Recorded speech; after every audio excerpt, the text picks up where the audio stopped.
Details చూద్దాం. Mega DSC ప్రక్రియలో జరిగిన అవకతవకలను నిరసిస్తూ వైసీపీ తలపెట్టిన రాష్ట్ర వ్యాప్త నిరసనలు ఉద్రిక్తతలకు దారితీశాయి. పలుచోట్ల పోలీసులు ఆంక్షలు విధించినప్పటికీ వాటిని లెక్క చేయకుండా వైసీపీ శ్రేణులు ఆందోళనకు దిగడంతో అక్కడ హైటెన్షన్ వాతావరణం నెలకొంది. కడప జిల్లా రాజంపేటలో డిఎస్సి అక్రమాల అంశం రాజకీయంగా దుమారం రేపుతోంది. ఆర్ఎండ్బి బంగ్లా నుంచి వైసీపీ శ్రేణులు పెద్ద ఎత్తున నిరసన ర్యాలీ చేపట్టాయి.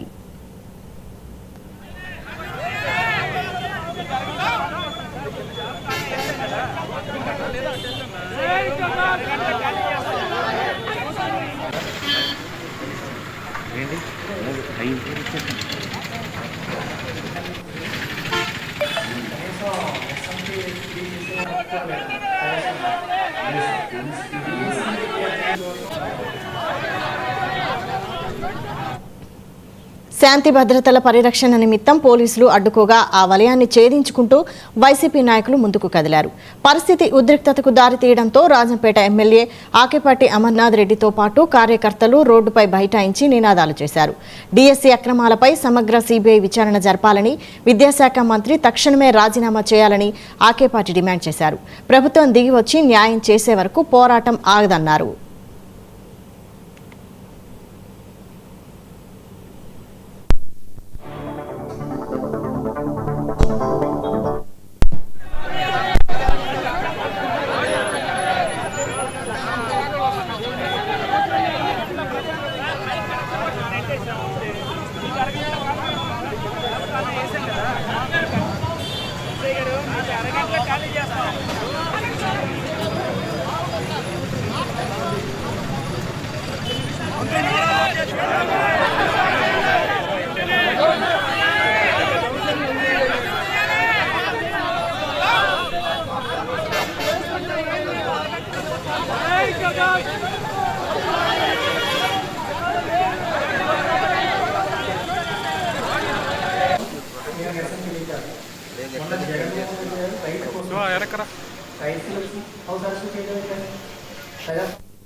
ఇక గుంటూరు జిల్లా పొన్నూరు పట్టణంలోని ఐలాండ్ సెంటర్లోనూ మెగా డిఎస్సిపై వైసీపీ నాయకులు నిరసన ప్రదర్శన చేపట్టగా పోలీసులకు ఆందోళనకారులకు మధ్య వాగ్వాదం చోటు చేసుకుంది. మరోవైపు తూర్పుగోదావరి జిల్లా గోపాలపురం నియోజకవర్గంలో నిరసనలకు అనుమతి లేదంటూ పోలీసులు రాత్రికి రాత్రే వైసీపీ ముఖ్య నాయకులను హౌస్ అరెస్టు చేశారు. అక్రమ నిర్బంధాలతో తమ ఉద్యమాన్ని ఆపలేరని, రానున్న రోజుల్లో ఆందోళనలను మరింత ఉధృతం చేస్తామని వైసీపీ శ్రేణులు స్పష్టం చేశాయి. తీవ్రంగా దీన్ని ఖండిస్తూ ఉన్నాం. ఇలాంటి పోలీసులతో ఈ ప్రభుత్వం పోలీసులతో ఉద్యమాల్ని అణిచేయాలని చూడడం ఇది చాలా దుర్మార్గమైన చర్య. కేవలం ఏదో నిరసన శాంతియుతంగా ఈరోజు ప్రజల కోసం ప్రజల పక్షాన వైఎస్ఆర్ కాంగ్రెస్ పార్టీ డిఎస్సి అక్రమాలపై దీన్ని తీవ్రంగా ఖండిస్తున్నాం. ఇది మీకు అరచేత దాటిపెట్టి సూర్యదర్శనం ఆపలేదన్నట్టు పోలీసులతో ఎలాంటి ఉద్యమాలను కూడా మీరు ఆపలేరు.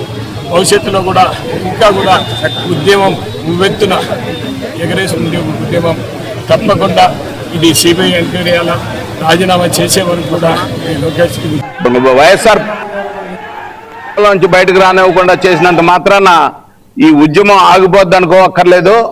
ఖచ్చితంగా ఇందులో లోకేష్ గారు రాజీనామా చేసేటంత వరకు రాజీ లేని పోరాటం చేస్తామని ఈ సందర్భంగా తెలియపరచడం జరుగుతుంది.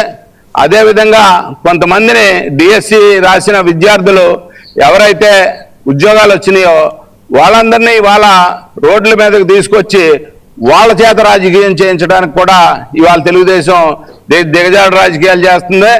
వాళ్ళు మన డిఎస్సి రాసి ఉద్యోగాలు వచ్చిన వాళ్ళు తెలుసుకోవాల్సిన విషయం ఒకటి ఉంది. మేము ఉద్యోగం వచ్చిన ప్రతి ఒక్కడు కూడా మోసపూరితంగా ఉద్యోగం సంపాదించాడని చెప్పడం మా ఉద్దేశం కాదు. స్పోర్ట్స్ కోటాలో అవకతవకలు జరిగినాయి, స్పోర్ట్స్ కోటాలో దగా జరిగింది. కాబట్టి దాని మీద సిబిఐ విచారణ జరిపించమనేది మా డిమాండ్.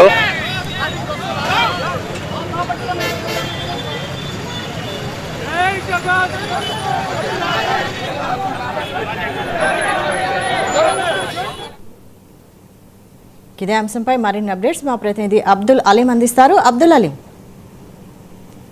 రాష్ట్ర వ్యాప్తంగా కూడాను వైఎస్ఆర్సీపీ ఆధ్వర్యంలో ఈ రోజు డిఎస్సి సంబంధించిన ఏదైతే స్పోర్ట్స్ కోటాకు సంబంధించిన అక్రమాల విషయంలో కావచ్చు, డిఎస్సి సంబంధించిన అభ్యర్థుల ఎంపిక విధానంలో కూడాను రాష్ట్ర ప్రభుత్వం పలు అవకతవకలు పాల్పడే విధంగా విధానాన్ని రూపొందించిందంటూ వైఎస్ఆర్సీపీ గత కొద్ది రోజుల నుంచి కూడా నిరసన కార్యక్రమాలను చేపడుతుంది.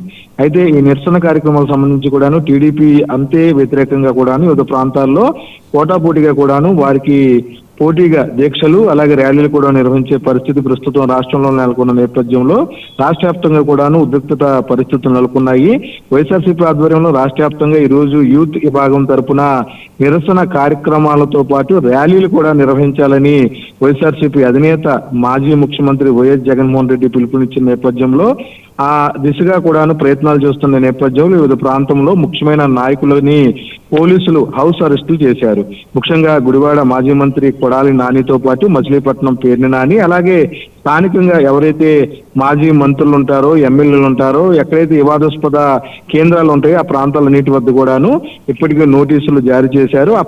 ఎవరైతే మాజీ మంత్రుల ఇళ్ల వద్ద కూడాను హౌస్ అరెస్ట్ నేపథ్యంలో పోలీసులు ఆ ప్రాంతంలో మోహరించారు. నిన్న విడుదల రజని మాజీ మంత్రి అలాగే మాజీ మంత్రి అంబటి రాంబాబు మాజీ మంత్రి పేరు నానితో పాటు మాజీ మంత్రి కొడాలి నాని తదితరులందరినీ కూడాను హౌస్ అరెస్ట్ చేశారు. ప్రస్తుతం వారిని ఇళ్ల వద్దే నిరసన కార్యక్రమాలు చేసుకోవాలి, దయచేసి బయటికి రావద్దు, రెచ్చగొట్టే పని చేయొద్దని చెప్పి కూడాను పోలీసులు చెప్తున్న పరిస్థితిపై వైఎస్ఆర్సీపీ నేతలందరూ కూడాను మండిపడుతున్నారు. సామరస్యంగా శాంతిపూర్వకంగా ఏదైతే తప్పులు జరిగాయో ఆ తప్పుల్ని ఎత్తి చూపుతూ డిఎస్సి సంబంధించిన స్పోర్ట్స్ కోటా వివిధ మార్గాల ద్వారా ఎన్నుకున్న ఎవరైతే అభ్యర్థులు ఉన్నారో వారి విధానం అనేది తప్పని చెప్పి కూడా వైసీపీ చెప్తున్న నేపథ్యంలో మరోపక్కన లోకేష్ రాజీనామా చేయాలి, ఈ అంశం మీద ఎటువంటి తప్పులు కూడా చేయనని ప్రభుత్వం భావిస్తే ఖచ్చితంగా తాము డిమాండ్ చేస్తున్నట్లుగా సిబిఐ ఎంక్వైరీ చేయాలి, డిఎస్సి సంబంధించిన కోటాలు ఏ విధంగా తప్పులు జరిగాయి అనేది కూడాను అప్పుడు తెలుస్తుందని చెప్పి కూడా వైఎస్ఆర్సీపీ గట్టిగా చెప్తుంది. ఈ నేపథ్యంలో రాష్ట్ర వ్యాప్తంగా కూడా ఈ రోజు నిరసన కార్యక్రమాలు భారీ ఎత్తున చేశారు. విజయవాడ సంబంధించి ఎన్టీఆర్ జిల్లా అధ్యక్షుడు దేవినేని అవినాష్ ఆధ్వర్యంలో కూడాను ఈ రోజు వారి ఇంటి వద్ద నుంచి రామర్పాడు రింగ్ రోడ్డు వద్ద కూడాను నిరసన కార్యక్రమం నిర్వహిస్తున్న నేపథ్యంలో నిన్న మొన్న జరిగిన సంఘటన నేపథ్యంలో విజయవాడ సెంట్రల్ ఎమ్మెల్యే బొండా ఉమ్మ ఏమైనా తన అనుచరగణంతో వస్తారేమనే టెన్షన్ కూడాను ఈ రోజు విజయవాడ నగరంలో క్రియేట్ అయింది. మరోపక్కన మాజీ మంత్రి వల్లంపల్లి ఇంటి వద్ద అదే పరిస్థితి పోలీసులు సృష్టించారు. అలాగే మల్లాది విష్ణు ప్రాంతమైన సెంట్రల్ నియోజకవర్గంలో కూడాను పోలీసులు పెద్ద ఎత్తున మోహరించడం జరిగింది. వైశాలి ఏదేమైనా సరే రాష్ట్ర వ్యాప్తంగా ఈ రోజు నిరసన కార్యక్రమాలని అలాగే లోకేష్ రాజీనామా చేయాలనే డిమాండ్ తో రాష్ట్ర వ్యాప్తంగా కూడాను వైఎస్ఆర్సీపీ శ్రేణులు పెద్ద ఎత్తున కూడాను డిఎస్సి అక్రమాలపై నిరసన కార్యక్రమాలు చేపట్టడం జరిగింది. Vaishali right, thank you Abdul Ali.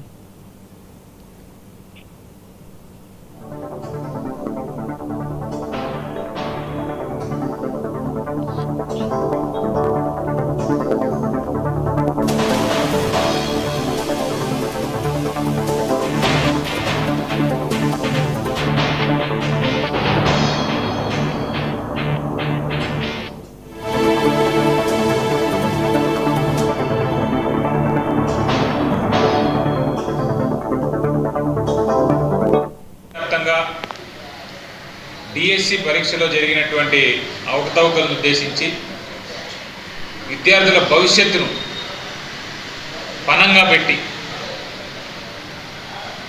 ఈ ప్రభుత్వం ఏదైతే ఘోరమైనటువంటి ఆలోచనలు చేస్తూ ఉందో దానికి వ్యతిరేకంగా గడిచిన 3 రోజులుగా వైఎస్ఆర్సీపీ పార్టీ రాష్ట్ర వ్యాప్తంగా రిలే నిరాహార దీక్షలు చేస్తూ ఈ రోజున రాష్ట్రం అంతటా కూడా ర్యాలీ చేసి ఆ డిఎస్సి పరీక్ష అవకతవకలు కారణమైనటువంటి విద్యాశాఖ మంత్రి నారా లోకేష్ గారు రాజీనామా చేయాలనేటటువంటి డిమాండ్తో అలాగే విద్యార్థులకు ఇవ్వాల్సినటువంటి ఫీజు రీయింబర్స్మెంట్ బకాయిల్ని ఇవ్వాలని కోరుతూ నిరుద్యోగ యువతకు ఏదైతే నిరుద్యోగ భృతి ఇస్తానని సూపర్ 6లో భాగంగా హామీ ఇచ్చినటువంటి ఇదే కూటమి ప్రభుత్వం ఆ హామీని అమలు చేయాలని ఈరోజు వైఎస్ఆర్సీపీ పార్టీ అనంతపురం